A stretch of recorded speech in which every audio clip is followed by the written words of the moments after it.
The new iPhone 7 Plus, sorry the OnePlus 5 is now finally official.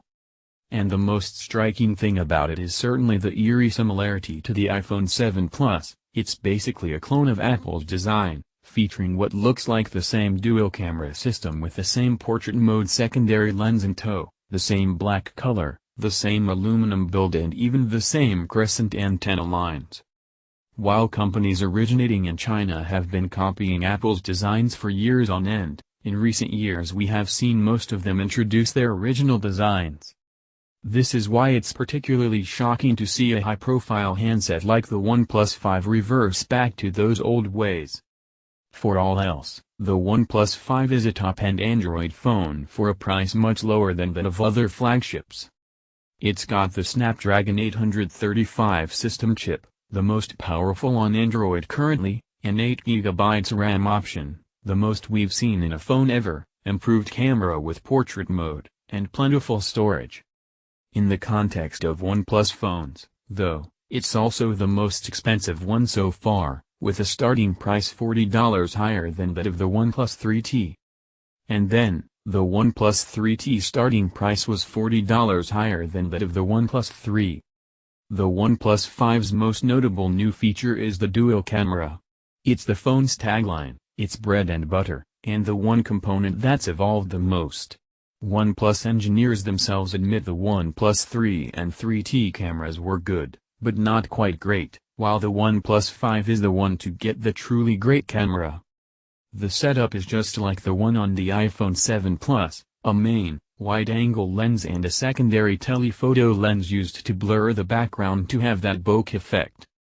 The main cam uses a 16-megapixel main Sony sensor with an focal of 1.7 aperture lens, and the telephoto one features a 20-megapixel Sony sensor with an focal of 2.6 lens.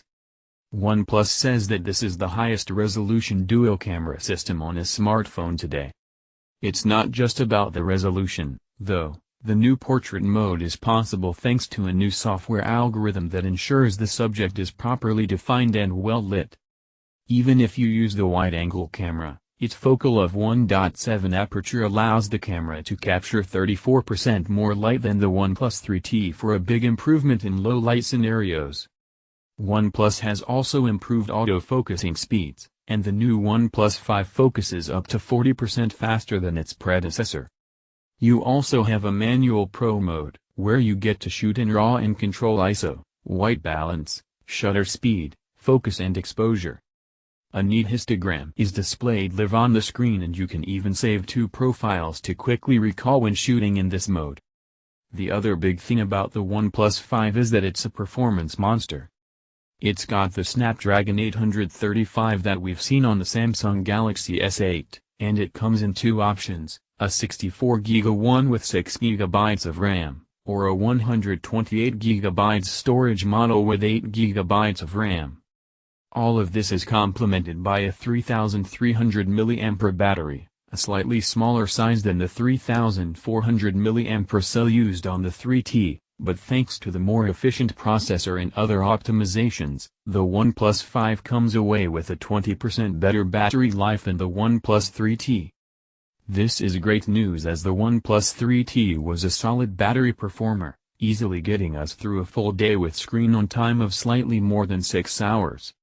Additionally, the OnePlus 5 uses UFS 2.1 type of storage with faster 2-lane bandwidth, which brings improvements all around the experience. The phone also learns which apps you use most frequently and has them ready as soon as you unlock your phone, while less often used apps get lower priorities. OnePlus's custom software, Oxygen OS, has gotten a few welcome improvements in the OnePlus 5.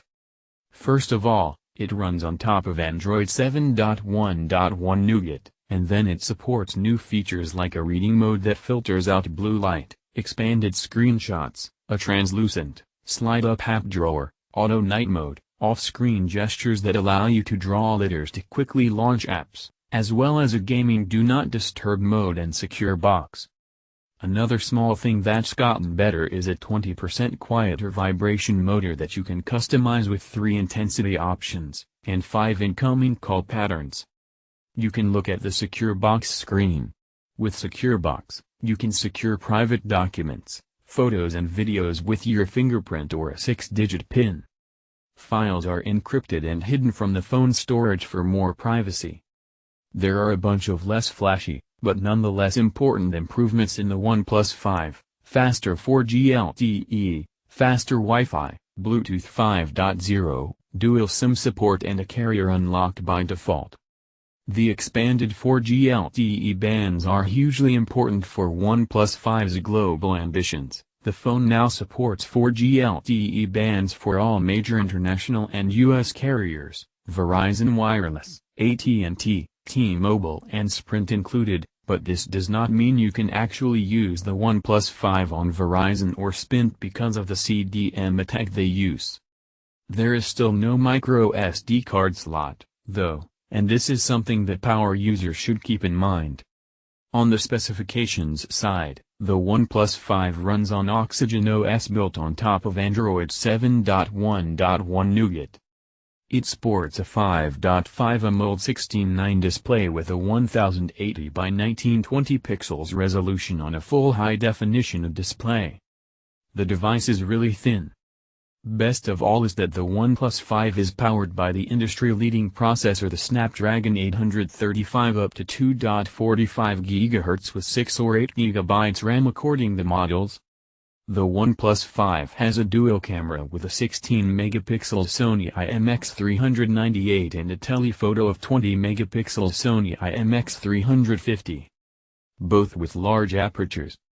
On the storage side, you will have both versions, one with 64 GB of ROM and another with 128 GB of ROM. The battery will have a capacity of 3300 mAh with a dash charge support for charging. Finally, the device supports dual SIM and the screen will have a Gorilla Glass 5 treatment. The OnePlus 5 release date is set for next Tuesday, June 27 in North America and Europe. The phone will also be available in Asian markets like China, India and Hong Kong at a different time. The interesting thing is that with every new phone, OnePlus keeps on increasing the price. The OnePlus 3 started at $400, the 3T, at $440, and the OnePlus 5 goes $40 higher to a base price of $480 for the 64GB storage, 6GB RAM model, and $540 for the 128GB storage, 8GB RAM version. Prices in Europe are even higher at €500 for the base model and €560 for the souped-up version. The OnePlus 5 is still great value for the money. It's cheaper than the $725 Samsung's Galaxy S8 or the $650 Apple iPhone 7 or Google Pixel, but it's nowhere nearly as affordable as the phone OnePlus launched a year ago. Things have changed in that time. From an underdog, OnePlus has become a recognizable brand and one many phone geeks prefer. The OnePlus 5 is clearly its best phone, one that keeps evolving a successful formula. OnePlus promised to never settle and for the most part it still does not. If only it wasn't for that design. What do you think of the latest OnePlus device, the OnePlus 5? Do you plan to buy it instead of buying a Samsung Galaxy S8 or an iPhone 8? Tell us in comments. To discover more Android and OnePlus related content, don't hesitate to subscribe to the Swirls channel.